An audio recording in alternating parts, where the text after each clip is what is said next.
Bem-vindo mais uma vez. Vou estar continuando o assunto do vídeo anterior sobre potência. Esse é um projeto para o 9º ano. Eu falo dos assuntos relacionados na semana aqui na escola que eu trabalho, dos conteúdos que eu vou dando e coloco aqui para que o aluno consiga ter mais um auxílio para estudar. E porque eu quero que ele vá embora do 9º ano. Eu falei no vídeo anterior sobre potência, uma parte bem de introdução, bem inicial, que serve para se tu estiver no 6º até o 9º, isso vai servir para ti. Vou colocar um assunto de potência ainda um pouco mais profundo sobre propriedades, falando um pouco mais sobre o assunto. Mas acho que vai ser tranquilo. No vídeo anterior eu falei sobre, se tu já está acostumado com o assunto, eu falei sobre potência, que é a possibilidade de tu ter uma multiplicação de fatores iguais escrito de uma outra forma, onde o número que se repete eu chamo de base e a quantidade de vezes que ele se repete eu chamo de expoente.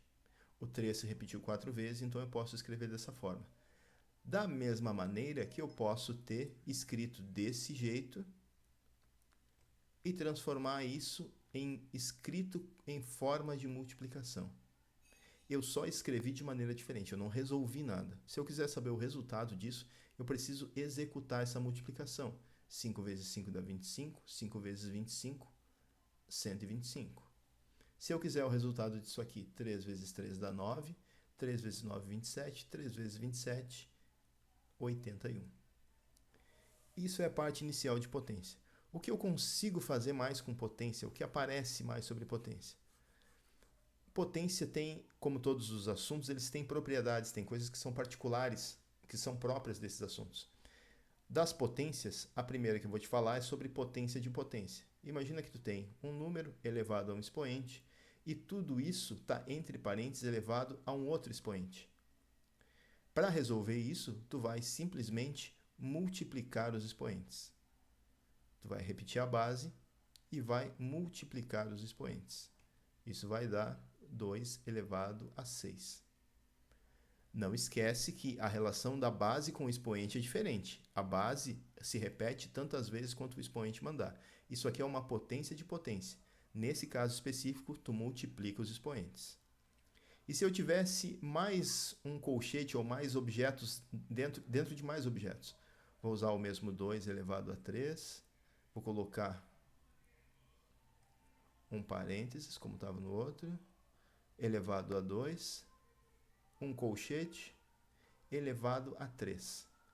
Vai seguir a mesma regra, independente de quantos objetos ele tiver dentro, ou se quantos objetos estiverem por fora dele. Tu vai repetir a base e os expoentes vão todos se multiplicar. Isso vai ser igual a 2, 2 vezes 3 dá 6, 3 vezes 6, 2 elevado a 18ª potência.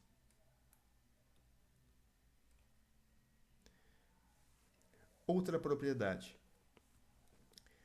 Quando tu tem potências, quando tu tem uma multiplicação de potências de mesma base. Imagina que eu tenho 3 ao quadrado vezes 3 na quinta. Eu tenho duas possibilidades. Eu posso resolver 3 ao quadrado, resolver 3 elevado à quinta e multiplicar um resultado pelo outro. Ou eu posso reescrever isso de uma outra maneira. Eu posso, quando eu tenho bases iguais se multiplicando, eu repito a base e somo os expoentes. Essa é a resposta? Não, eu só reescrevi. Por que eu reescrevi? Porque na maioria das vezes, quando tu reescreve, tu consegue simplificar e diminuir a quantidade de cálculos. E por incrível que pareça, mesmo que tu não acredite, o objetivo de todas essas regras é que tu faça o mínimo de conta possível. Por isso tu tem que lembrar de todos esses artifícios. Outra propriedade. Eu tenho a divisão de potências de mesma base. Se na multiplicação eu somo, na divisão eu vou subtrair. 7 menos 4 dá 3. Na multiplicação eu somo, na divisão eu subtraio. Lembrando que a base tem que ser a mesma. Talvez tu encontre, vou mudar a cor, talvez tu encontre algo desse tipo, ó. 25 vezes 5 elevado a 3. Nossa, aqui eu não consigo aplicar a propriedade porque a base não é a mesma. Aí tu precisa lembrar que 25 pode ser escrito como 5 ao quadrado. E agora eu tenho a mesma base. Multiplicando, vou somar os expoentes. 2 mais 3, eu vou ter 5 elevado a 5. Às vezes, tu vai precisar transformar para que tu fique na mesma base, para que tu consiga aplicar a propriedade. Na maioria das vezes, tu vai conseguir identificar, ele vai te dar uma das bases, tu vai saber, eu preciso pegar essa base e transformar, aqui não está nessa mesma forma, naquela base. Na maioria das vezes isso vai ser possível. Mas se tu tiver isso aqui, 2 vezes 3 ao quadrado, vou aplicar a propriedade? Não. Não tem como tu transformar 2 numa base 3 ou 3 numa base 2. Nesse caso, tu vai resolver a potenciação primeiro, 3 ao quadrado dá 9, e vai resolver 2 vezes 9, 18.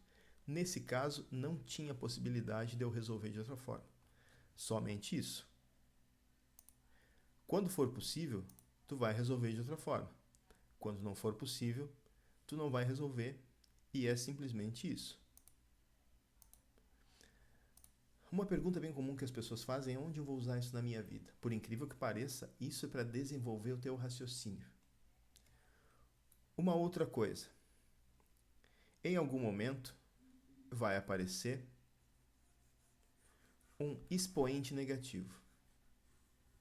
Como assim um expoente negativo? No lugar de tu encontrar um expoente normal, ele vai ter um sinal de negativo. Tu vai encontrar algo desse tipo, ó, 3 elevado a menos 1. O que isso significa? Que tu vai escrever o inverso do 3. E aí, vale lembrar que todo número pode ser escrito como uma fração com denominador 1. Então, se tu tem só o 3, tu vai imaginar ou tu vai entender que o 3 está em cima, tem como denominador 1. E o inverso disso aqui vai ser 1/3. E se eu tiver isso? Isso aqui significa isso. 2 ao quadrado, tudo isso elevado a menos 1. 2 ao quadrado vai dar 4. Já vou eliminar os parênteses. Que elevado a menos 1 vai ser 1/4. Como eu vou lembrar disso tudo? Exercitando. Tu precisa exercitar. E só para te deixar traumatizado, que é o meu objetivo principal, eu vou te apresentar um expoente fracionário. Sabe o que significa isso aqui? Quando tu tiver um número com expoente fracionário, saiba que isso é uma raiz, aonde o índice é o denominador e o expoente é o numerador. Se eu tenho isso aqui, ó, raiz cúbica de 7, eu posso escrever isso da seguinte maneira: 7 elevado a 1/3, porque o expoente do 7 é 1 e o 3 vai ser o denominador. Mas isso aqui é assunto para um outro dia. Eu vou tentar trazer exercícios só sobre potência, que eu vou resolvendo um a um e vou relembrando as propriedades de potência. Todos esses assuntos que eu falei até agora, e no vídeo anterior, eu falei de uma maneira bem simples, só para dar uma introdução sobre eles, para que tu relembre ou para que tu saiba onde pesquisar. Se tu tiver interesse em estudar pela internet, coloca o título do conteúdo, procura os vídeos. Se qualquer coisa no vídeo não te agradar, procura outro vídeo e vai mudando. Tem uma infinidade de aulas aqui. Matemática é treino, tu precisa treinar para conseguir resolver esses problemas. Espero te encontrar em um outro momento. Hoje estou me doando, fiz 2 vídeos hoje. Tu vai pensar, não está com alta qualidade, mas é nesse momento que eu posso te oferecer e talvez seja o que tu está precisando nesse momento. Se for sexta-feira e para ti uma boa sexta, e se tu estiver no sul no inverno, usa bastante roupa porque está muito frio. Valeu, até a próxima. Ai.